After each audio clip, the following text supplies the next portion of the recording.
പട്ടികജാതി വിഭാഗത്തിൽ നിന്നുള്ള കേരളത്തിലെ ആദ്യത്തെ വനിതാ മന്ത്രിയാണ് കെ എ തുളസി.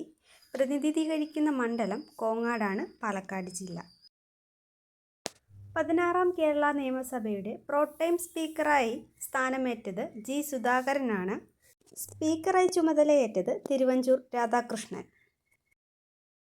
കേരളത്തിൻ്റെ പുതിയ അഡ്വക്കേറ്റ് ജനറലായി നിയമിതനായത് K Jaju Babu. Indian constitution article 165 പ്രകാരം ഗവർണറാണ് അഡ്വക്കേറ്റ് ജനറലിനെ നിയമിക്കുന്നത്. ഒരു സംസ്ഥാനത്തിൻ്റെ ഏറ്റവും ഉയർന്ന അല്ലെങ്കിൽ പ്രഥമ നിയമ ഉദ്യോഗസ്ഥനാണ് അഡ്വക്കേറ്റ് ജനറൽ. കേരളത്തിൻ്റെ DGP director general of prosecution ആയി നിയമിതനായത് T Asaf Ali. Quit India സമരനായിക അരുണ ആസഫ് അലിയുടെ ഭർത്താവാണ്. കേരളത്തിൻ്റെ സാമ്പത്തിക സ്ഥിതിയെക്കുറിച്ച് പഠിച്ച് ധവളപത്രം സമർപ്പിക്കാൻ സംസ്ഥാന സർക്കാർ രൂപീകരിച്ച വിദഗ്ധ സമിതിയുടെ അധ്യക്ഷനാണ് ഡോക്ടർ KM ചന്ദ്രശേഖർ. സർക്കാരിൻ്റെ സാമ്പത്തിക സ്ഥിതി, പുതിയ നയങ്ങൾ, ഭാവി പ്രവർത്തന പദ്ധതികൾ എന്നിവയെക്കുറിച്ചുള്ള വിവരം നൽകുന്ന ഔദ്യോഗിക രേഖയാണ് ധവളപത്രം. ഇന്ത്യയിലാദ്യമായി വയോജനക്ഷേമം ലക്ഷ്യമിട്ട് ജപ്പാനീസ് ജീവിതശൈലിയായ ഇക്കിഗായി മാതൃകയിൽ പ്രത്യേക വകുപ്പ് രൂപീകരിക്കാൻ തീരുമാനിച്ച സംസ്ഥാനം കേരളം. 2026 മെയ്യിൽ സ്വീഡൻ, നോർവേ എന്നീ രാജ്യങ്ങളുടെ പരമോന്നത ബഹുമതികൾക്ക് അർഹനായത് Narendra Modi. Royal order of the polar star എന്നാണ് സ്വീഡൻ്റെ പരമോന്നത ബഹുമതി അറിയപ്പെടുന്നത്. Grand cross of the royal Norwegian order of merit എന്നാണ് നോർവേയുടെ പരമോന്നത ബഹുമതി അറിയപ്പെടുന്നത്.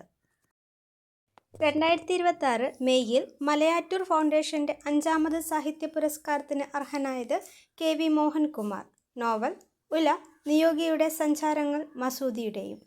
2025 മലയാറ്റൂർ ഫൗണ്ടേഷൻ്റെ അവാർഡ് ജേതാവ് അംബികാസുധൻ മങ്ങാടാണ്.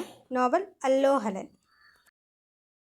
ഇന്ത്യയിലെ ആദ്യത്തെ മനുഷ്യ-ആന സംഘർഷ ലഘൂകരണ ഗവേഷണ കേന്ദ്രം സ്ഥാപിതമാകുന്നത് Palamu tiger reserve, Jharkhand. 2026 Italian open Rome masters tennis പുരുഷ വിഭാഗം ജേതാവ് യാനിക് സിന്നർ, ഇറ്റലിക്കാരനാണ്. വനിതാ വിഭാഗം ജേതാവ് എലീന സിറ്റോലിന, യുക്രൈൻ സ്വദേശിനിയാണ്. അന്തരീക്ഷ മലിനീകരണം പ്രതിരോധിക്കുന്നതിനായുള്ള രാജ്യത്തെ ആദ്യത്തെ ആൽഗെ ട്രീ സജ്ജമായത് മധ്യപ്രദേശ്, ഭോപ്പാലിൽ. 2026 മെയ്യിൽ ഒമാനിലെ ഇന്ത്യൻ അംബാസഡറായി നിയമിതനായത് പ്രശാന്ത് പിസൈ.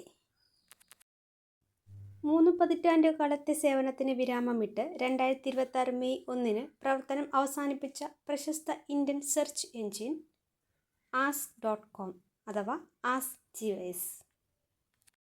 കേന്ദ്ര വാണിജ്യ വ്യവസായ മന്ത്രാലയത്തിൻ്റെ 2025 റിപ്പോർട്ട് പ്രകാരം ഇന്ത്യയുടെ മൊത്തം കയറ്റുമതി വരുമാനത്തിൽ കേരളത്തിൻ്റെ സ്ഥാനം 15ആണ്.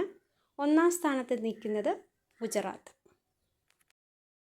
ജനനനിരക്കിലെ കുറവ് പരിഹരിക്കുന്നതിനായി കുടുംബത്തിലെ 3ാമത്തെ കുട്ടിക്ക് 30,000 രൂപയും 4ാമത്തെ കുട്ടിക്ക് 40,000 രൂപയും ധനസഹായം പ്രഖ്യാപിച്ച സംസ്ഥാനം ആന്ധ്രാപ്രദേശ്.